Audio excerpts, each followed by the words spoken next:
I discovered my grandpa was the reason behind my childhood trauma, so I ruined his reputation and left him completely alone. Months later, he called me dying and desperate for forgiveness, and I knew exactly what to tell him. While my grandma was dying of cancer, I watched my granddad go through hell. Every night I could hear him crying in the kitchen, while vigorously typing on his laptop looking for any solution to help cure her. Most of the time I would pretend not to hear him because whenever I helped he would get angry. You know the type of anger men get when they're embarrassed. But other times, it was unbearable. I couldn't even stop myself from going down and at least making him a cup of tea or something. For context, I've lived with my grandparents ever since I turned 14. Not because my parents were crazy abusive or anything, they just never really got me, I guess. But my grandparents? They were like the couple from the movie Up. Every night when my grandma wasn't home, my grandpa was the type of man to flip through the scrapbook he made for her on Valentine's Day during high school. Honestly, they're the only reason I believe in true love. So one day, as I watched my grandma's hand wither away for the last time while her heart stopped beating, I also had to watch a greater tragedy. My granddad's heartbreak. It got so bad that he even started having a heart attack. That's when things got real. He ended up being in hospital for weeks due to dozens of health complications the nurses uncovered. I still remember being beside him while the anesthesia wore off. At first, he would speak gibberish about how much he loved my grandma, or how much he appreciates life. But once, after a particularly high dosage, his tone shifted. "I miss the things we used to do together," he said, with a faraway look in his eye. "Grandpa, we can do them," I'd always say, trying to reassure him. Usually that was enough to soothe him, but this time was different. "You're too young for that stuff, honey. Let's keep you out of jail."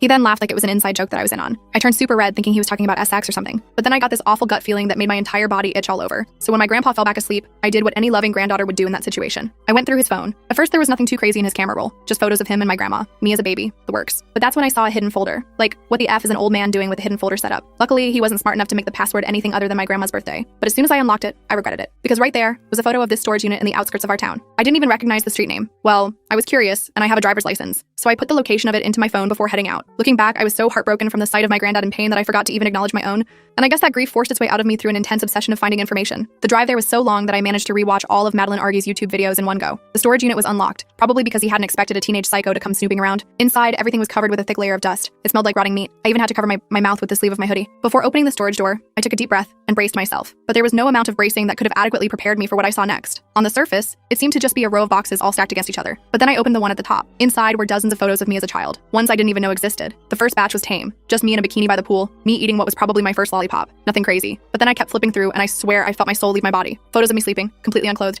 Photos of me in my cot while men I didn't recognize stood over me touching their, well, bile rose in my throat. My breathing was so shallow I swear it felt like I had just run a marathon or something. I don't even know why I kept looking, but I did. And by the time I had gotten to the third box, I was looking at photos of me crying and locked in a dark room. And not just a basement or anything, no. The walls were lined with toys. By this point, tears were streaming down my face and I was rocking back and forth on the floor. All the photos were all taken from before I had turned 3, which I guess explained why I didn't remember any of it. But I always thought I had a normal childhood. My family practically prided themselves on being the white picket fence dream. I tried to convince myself it wasn't me, that this unit didn't belong to my granddad. But that was practically impossible because on the back of all the photographs was my name alongside dates and my age, all of which lined up. As I sat down and stared at the ceiling, I thought about it. All the creepy jokes my dad made, all the money we had that couldn't have come from my parents' jobs, why I don't have any memory of life before turning 10. I grabbed a few photos and stuffed them in my pocket. I needed evidence. My hands were shaking so bad I dropped half of them. I didn't know what to do next. Call the police? Tell someone? My brain was totally fried. I ended up just sitting in my car